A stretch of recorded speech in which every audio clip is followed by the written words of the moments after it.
Hello everyone and welcome to the round 6 recap of Canadian Closed Championship. I've been procrastinating this video for a long time, but finally it's there. Make sure to subscribe to the channel to be notified about the future content. There are still 3 more rounds to go after this game.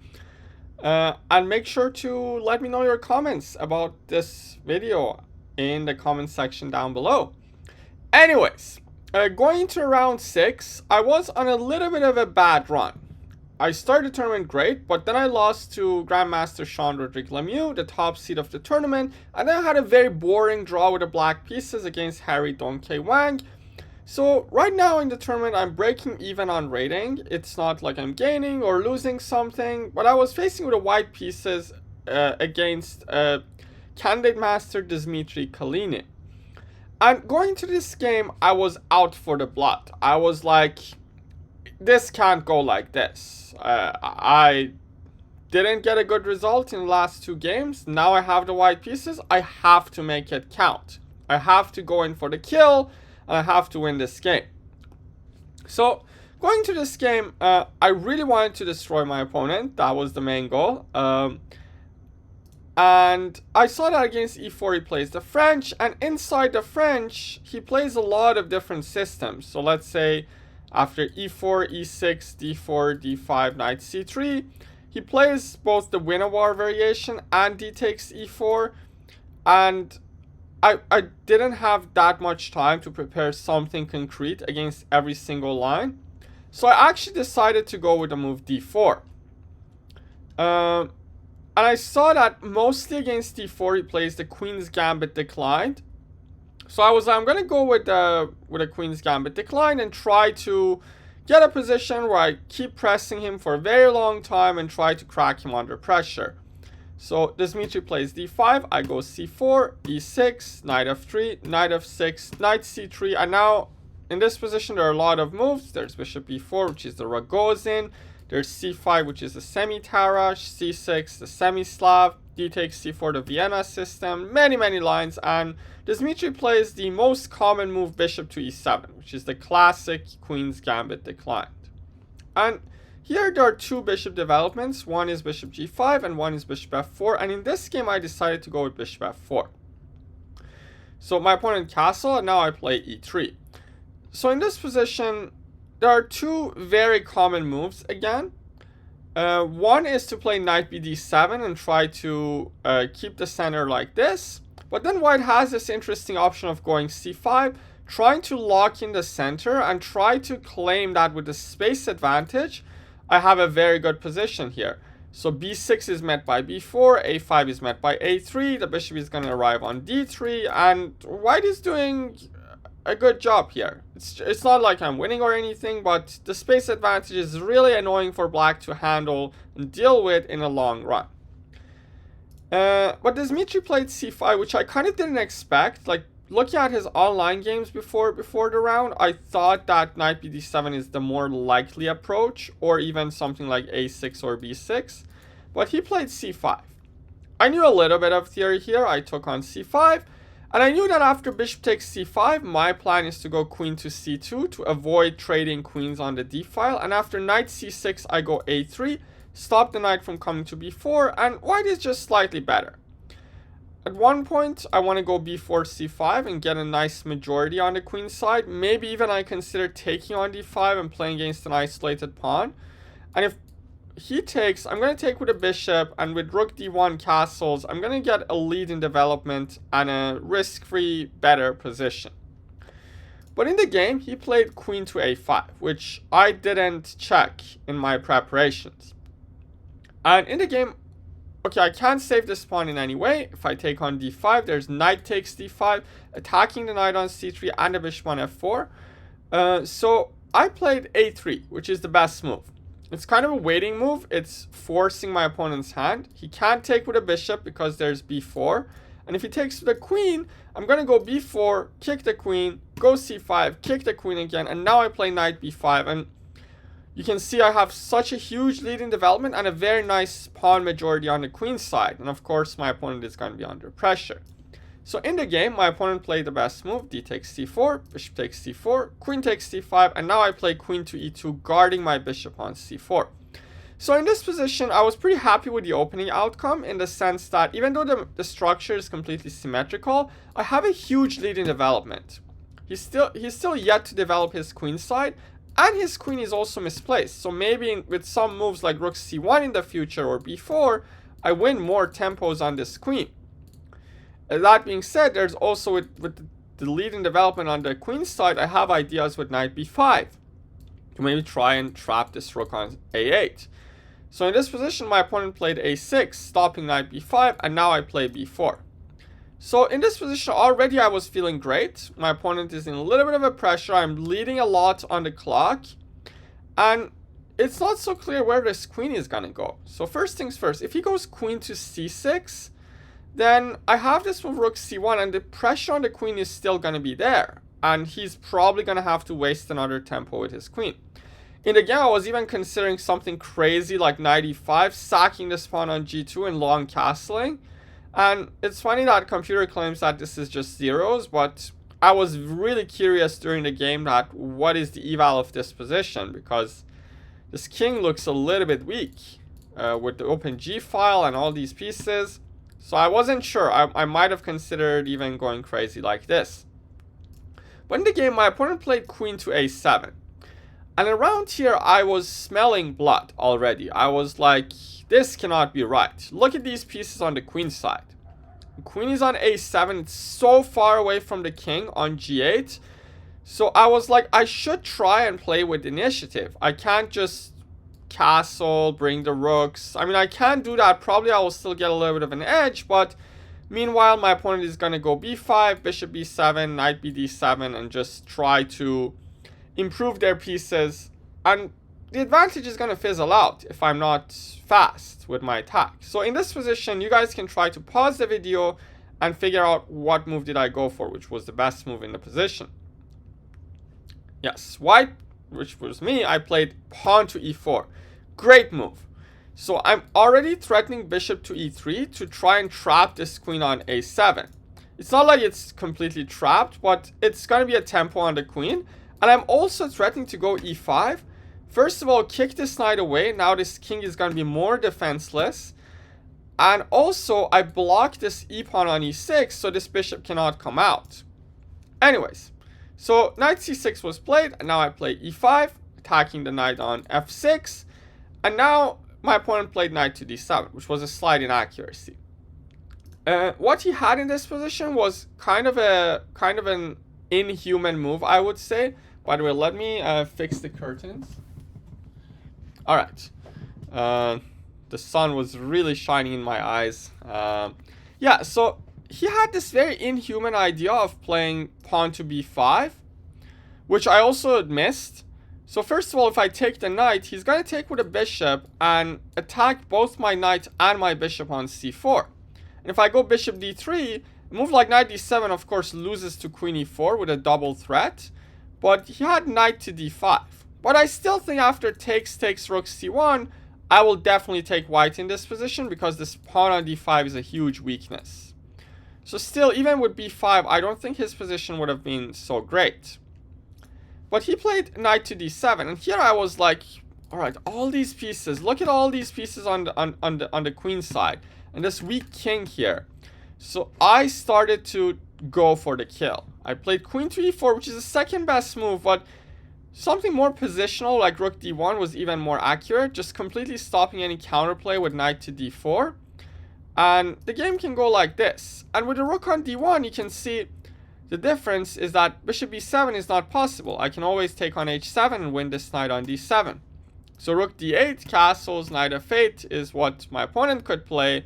But now I can go knight e4, and white is definitely better. I have the lead in development. There's going to be holes on his position. The knight can maybe come to d6 and get the bishop here, or something like that, or even some bishop e3, bishop c5, trading the bishops and trying to grind these dark squares.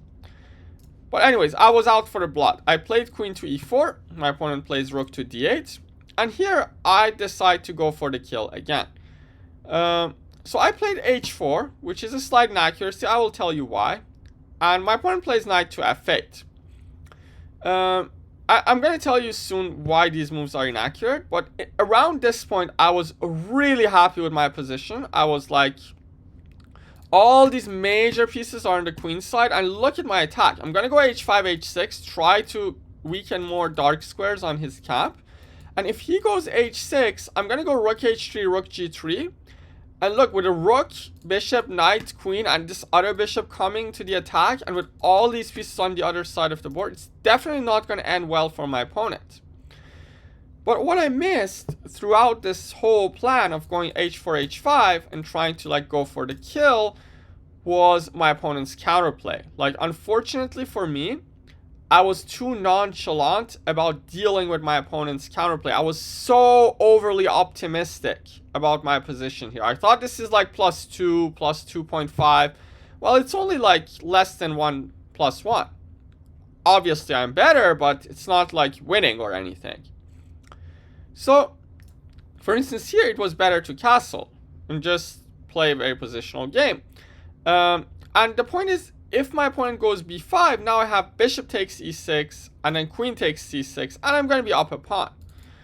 But the problem with h4 is that now he has this move b5, which I totally missed during the game until it was on the board. So my opponent didn't play it on this turn because probably he was worried after bishop e6, fe6, queen c6.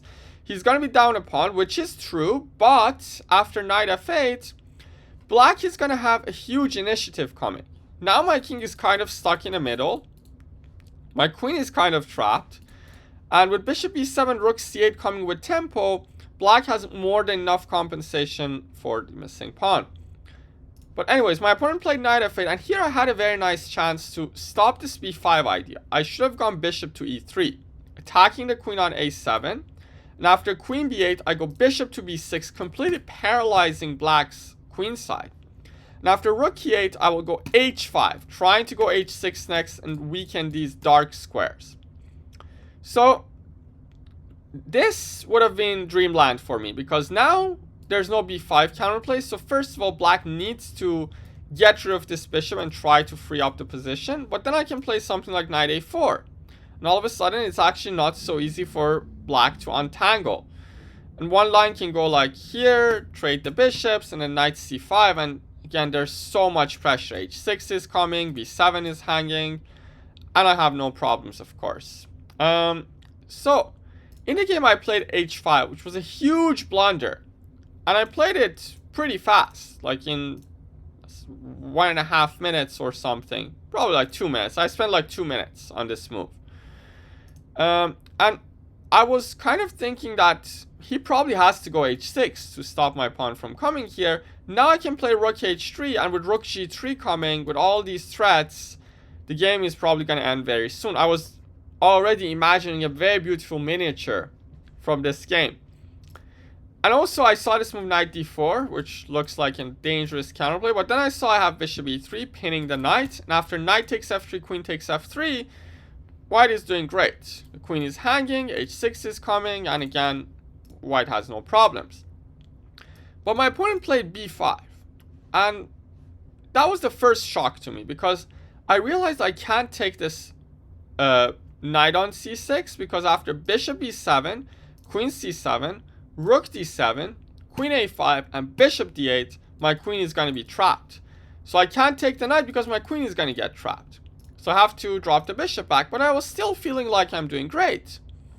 So after bishop b7, I played bishop e3, and still here I was like, well, I'm doing okay. Next, I'm going to go, after this queen moves away, I'm going to go queen to f4, putting pressure on f7, and next I'm going to go h6, maybe some knight g5, putting pressure on this pawn. And if he ever takes my knight, I'm going to try and mate him on the dark squares. But I missed the move, which came like a blow. And once it was on the board, I realized I'm cooked. And that move is knight takes b4. Attacking the queen, and knight d3 check is also coming. So yeah. In this position, my opponent could even go queen b8. I thought this is looking really good for me, but after knight d7, I'm simply just overextended. Pawn on e5 is hanging, which is a huge asset in my position. And if I ever go h6, g6, knight g5, first of all, he can take. And second, even if he takes with a bishop, the knight on d7 guards this f6 square really well, so I really don't have anything. Anyways, after bishop e3, my opponent played knight takes b4, which came as a shock to me. I completely disregarded this move during the game, and I already realized that I'm in huge trouble. So I always tell my students, whenever you make a move, you should look for checks, captures, and threats for your opponent, as stupid as they look. So sometimes we make assumptions. We think that after we attack their queen, they have to probably move their queen back to b8 or something, but we don't see moves like knight takes b4, and that's what happened to me. And the problem is, if I want to keep the queens on the board and play something like queen g4 and try to attack, he will give this check on d3, and after king f1, he doesn't need to save the queen. If he saves the queen, I can maybe do some shenanigans with bishop h6, but he has this very nice move, bishop takes f3, counter-attacking my queen on g4, so I still can't take the queen. And if I take with a queen on f3 or pawn takes f3, I was even thinking about this, maybe trying to like get this play going down to g5, but after queen c7, the pawn on e5 is hanging, and if I go rook g1, he's simply going to take. And all of my position is simply collapsing. Everything is hanging here, and my king is weak. Black's king is definitely much safer than my king, and I'm losing like 2 pawns. So this is kind of hopeless. So in the game, I decided correctly that I should trade queens. And after bishop takes a7, bishop e4, bishop e6, I thought maybe I have something, but I will show you why I don't. So first of all, if I take the bishop, he first gives this intermediate check on d3 and then takes my bishop, and I'm simply down a pawn with the weak a3 pawn and this strong majority coming down the board. And also ab4 is a disaster because of bishop takes b4, and I'm probably losing everything here. So I played bishop b6, but now again, the point is, if he goes rook db8 and counterattacks my bishop, I simply take his bishop, and after rook b6, ab4, I'm going to be up a piece. But again, he has this very important intermediate check on d3, and I have to go to f1. Because if I go to d2, there's going to be knight c5 discover check, winning 2 bishops, which is not what I want for sure. And if king e2, then black has this another intermediate move, bishop takes f3 check. After I take back, then just rook d7, guarding the knight on d3, and I'm just down a pawn. The second pawn is also hanging, and it's not looking good. So I didn't want to ruin my pawn structure, at least on this side of the board. So I played king f1, and after rook db8, I took the bishop, and now he takes my bishop on b6. So we get to this endgame where I'm currently lost. I'm just down a pawn. But first of all, the overextension doesn't make any sense because there's no queens on the board. It's not like I can attack his king and checkmate him anymore. And also, this pawn on a3 is a huge weakness. It's like my rook has to be stuck here defending this pawn. If I push it, then b4, and then the pass pawn on the protected pass pawn on b4 is going to be dangerous. So black is only up 1 pawn, but in reality, I'm just lost in this endgame. So I'm going to go a little bit forward. There's still much more to cover in this game. I played bishop to c2. He plays knight c5, king to e2, rook c8, and now rook hb1. So I'm activating my pieces. I'm bringing these pieces here and making sure he doesn't get an easy win just by creating a pass pawn and winning the game.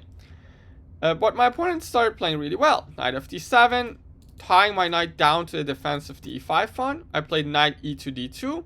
He played rook bb8, making sure there are no like weird tactics with knight c4 if he ever moves this knight. And then I play rook b2, knight b6. So with knight b6, I was a little bit happy because now I can move this knight away and maybe go with f4, g4 and try to get some space advantage going. But his plan is actually very nice. I go knight d4. Now he plays knight c to a4, attacking my rook on b2. After takes rook b3, I'm already in a very tough spot because now all of my pawns are really weak. He goes rook c5, f4, rook d8. Like, he's playing a really good game, just activating his pieces and not giving me any chance. And we got to this position. Around here, I'm already down a pawn, and he could just wrap up the game with bishop c5. That would have been basically the dagger through the heart, because if I move the knight away, he can take the rook and then take on f4.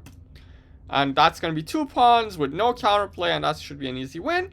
And if I go king e3 and try to hold this knight on d4, the problem is that's a permanent pin. I can't even move this king away and unpin myself without losing material anymore. And there's no rook d1 because of knight b2. So he's just going to go knight c3, knight d5. I don't know, like anything wins here. But around here, my opponent started going wrong a little bit. So first of all, he played king f8. Sensible move, he's trying to activate the king, which is a rule in the endgames. But now I get some counterplay. I go f5. We trade, rook d3, king d3, rook c3 check, king goes up to d4. Now he takes the pawn on a3. So now I'm down 2 clean pawns. And these 2 passed pawns are coming. And there's also another threat. There's rook takes f3 with the bishop b2 check coming. So first, I need to get my king out. And now he plays g6. I drop my knight back. And here he made another move which made me a little bit happy. He took the pawn on h5. And I was like, wait a minute. Now after rook h1, I have some counterplay. I'm trying to take these pawns and try to put some pressure on him. And all of a sudden, let's say I take these 2 pawns. With 2 knights coming around his king, let's say I get to here and get these knights on g5 and f5. Even if this pawn gets close to promotion, I might get some mating net here going on. So my opponent, down to 6 minutes, he was panicking. And he told me after the game that he literally panicked that he might lose this game. Because if these 2 knights combine really well with each other, they can really create a mating net on this king. So he decided to first make sure that he's not losing. The best move is, of course, to give this check and play knight d3. It stops rook h5 because of the fork, but it's tough to see when there's a lot going on. So he decided to get rid of one of the knights to at least make sure he's not losing the game. So he played rook to c4. I took the pawn on h5. And now he played bishop b2, another inaccuracy. Again, like his plan is to try and get rid of this knight as soon as possible. But the best move is to go b4. And of course, it's a logical move. You're just pushing your passed pawn. But the problem is after rook h7, sorry, oh my god, kind of spoiled the game a little bit, but let's see. So yeah, I was saying, yeah, after b4, rook h7, b3, I really don't have anything going on. Like, if I go with knight g5, it's just not going to work. Like, his king is pretty safe here, and the pawn is going to promote next. I don't have enough tempos to create a mating net, because this also promotes with check, which is huge. And if I try to stop the pawn, then after b2, again, rook c1 is coming, and it's very difficult to stop this b pawn. So the best against b4 was play knight d2, but then he can play this nice move rook to c7, stopping rook h7 because that leads to f5 check, winning the rook. So yeah, knight f5, bishop c1, and the game will go on, but it is interesting. Anyways, my opponent played bishop b2, and after this trade, we got to this endgame. So here, he's kind of right. He's not going to lose anymore. Like, with just one knight and one rook, I can't just mate them with these 2 pieces. So now he plays knight c3 check, king d3, king g8, and now I play rook to h6, attacking this pawn on a6. So in this position, I was like, yes, I just saved the game. That's GG's. Like, there's no chance he can play for the win anymore, because if he goes a5, then I'm going to take on b5, and I'm actually going to win this game all of a sudden. Like, this is actually winning if he's not careful, because I'm attacking both the rook and the knight. But he played knight d5, and I was like, wait a minute, I'm still not out of the woods. Because if I take, there's knight b4 check. And here I spent a very long time, and I came up with the best move in the position. I played pawn to g3. The point in this position is that this is a very useful waiting move. It stops this knight from coming to f4, which is an ideal check that can dislodge my king from a perfect square. And also, meanwhile, he can't push any of these pawns. He can't push a5 because of knight takes b5, and he can't push b4 because the rook hangs. So he goes knight to c7. Now I play rook to b6. Now he plays rook to a4. So around here, I was very optimistic, of course, that I'm going to hold this game. And here I made an inaccuracy that I think made my defensive task really difficult. I could have just force the draw right here, right now. You guys can pause the video and try to figure out what's the best way for white to force the draw. The best way to force the draw was to go rook b8 check. He has to move the king forward, and now I go rook to b7, attacking this knight on c7. If the knight moves away, then after e6, he's going to be the one in trouble because all of a sudden this e-pawn is going to become dangerous.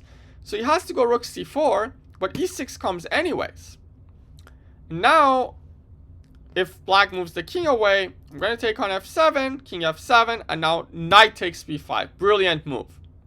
Because now the knight is pinned, and if he takes with a pawn, I go rook takes b5, and this is a draw because probably I have to still hold rook and knight versus rook at the end of the day, but this should be a pretty routine hold. Anyways, I played knight to f5, which looks like an interesting move because it limits black's king.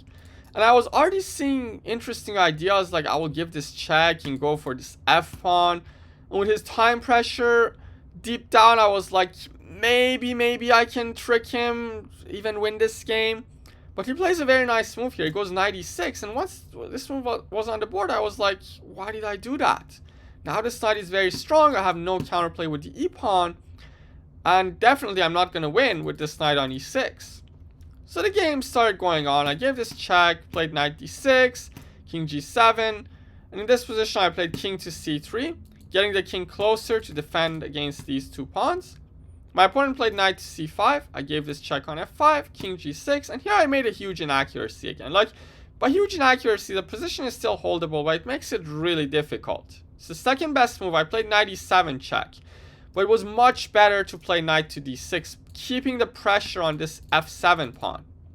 Because this f7 pawn is much harder to defend. With knight e7, I was hoping for something like king g5, rook g8. And then after king h5, maybe I go knight f5 back and get this king to some sort of mating net. But that was way too optimistic. He just goes king h7. And after rook f8, he has this very nice move, knight e4 check, and knight g5, defending the pawn on f7. So I'm still not out of the woods. It's not so easy.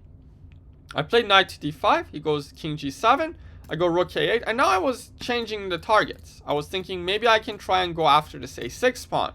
If I can win one of these pawns, it's going to be a pretty simple draw. But again, he finds a very nice move, knight e4, knight c7, knight c5 check. King goes back to b2. And here in this position, my opponent could have won the game with king g6, slowly bringing this king forward and trying to win the pawn on e5.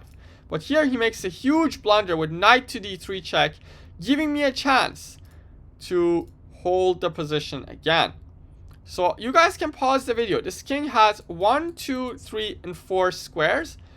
Only one of them draws the game. You guys can pause the video and think which square is the best for white's king. Yes, the best move is to go king b1. Pretty counterintuitive. Remember, I was already down to under a minute. Like, we're both under a minute. It's very difficult to figure this out. And I played a more intuitive move, king to b3. Of course, having the king more active. I was worried that my king is going to get stuck in the back rank. But the point with king b1 is that now knight c5 doesn't come with check. If black goes knight to c5, I can give this check and again reroute my knight to this nice square on d6. And again have these threats of rook g8, rook f8. And this should be a pretty routine hold.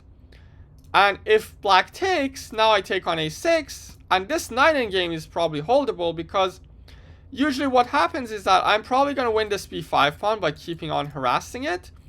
And even if black wins this g pawn at the end of the day, I will probably be able to sack my knight for the pawn and just end the game in a draw.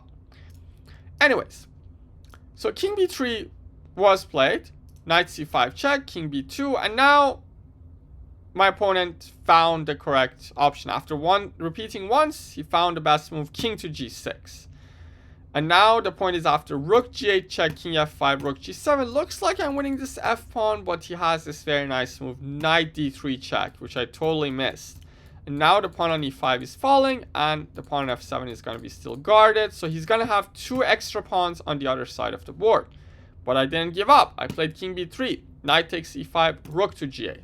So again, I'm trying to go after this pawn, trying to maybe salvage something from this game. But my opponent kept playing accurately, played knight d7.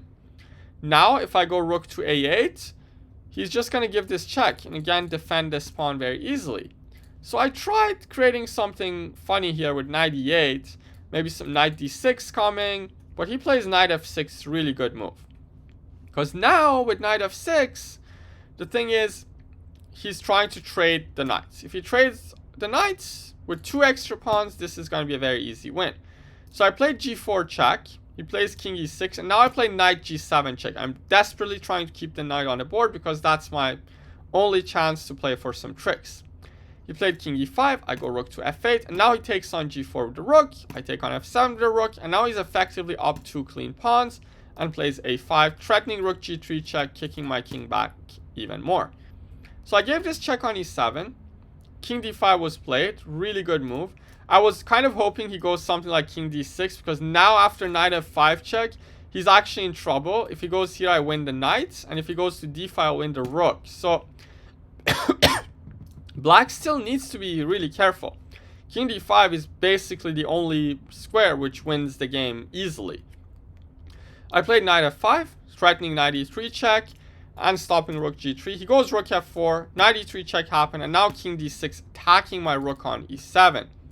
So now the problem is, if I move this rook away from the e file, then he's going to go rook f3 and win my knight. So I tried one last trick. I played rook e7, but now he plays rook f3. I took the pawn on e5, a5, and now he plays this last accurate move, the only winning move in this position. You guys can pause the video and find it. It's pretty easy. It is king to c5, defending the pawn on b5 and making sure that he has one pawn which is required to convert this position. Obviously, if he takes the knight, I'm going to go king to b4 and win this pawn on b5 by force. And rook and knight versus rook is again going to be a draw. But yeah, after king c5, I decided to resign the game because the knight is going to drop, and with an extra knight and a pawn, this should be a pretty easy win for my opponent. So I was pretty sad after losing this game. Going into this game, I really wanted to win. I really wanted to get back to the top, play with the big boys, and salvage my tournament. But now I'm in a bad run. 2 losses and a draw in the last 3 games. And that draw as well, I had no chances to win. So I'm already really sad. And aside from that, that was my first loss against a lower rated player for the first time in 55 games, which is a crazy stat. You know, guys, like, you've seen this channel for a long time. Since I started making recaps on this channel, I didn't lose a single classical game to a lower rated player. And this was the first one. So pretty heartbreaking for me. Having such a great position out of the opening, like around this point, I was feeling like I'm absolutely crushing him, leading on the clock, having a lead in development, great space advantage. But the problem for me was being a little bit too emotional, a little bit too eager to crush my opponents so hard, and a little bit nonchalant, not paying attention to my opponent's counterplay. I really overestimated my position in this game around this point, and I didn't think my opponent also has dangerous ideas, which he showed me in the next 3 moves. And once the script was flipped, of course I tried my best, but even in this endgame, like around this point, even though I salvaged something around here, it's still difficult to hold. Like in reality, with 2 minutes left on the clock and 2 extra pawns, 2 extra passed pawns on the other side, it is not an easy position to hold with time pressure. So I think the main damage was done around here, where I really overestimated my position and underestimated my opponent's counterplay. So yeah, pretty painful defeat, but very instructive and rich game. Make sure to let me know your comments about this game in the comment section down below. And subscribe to the channel to stay tuned for the next recaps. There's still 3 more games to go. Can I bounce back, or will I just go mad tilt and lose every single game? Stay tuned and see you guys soon. Have a great one and goodbye.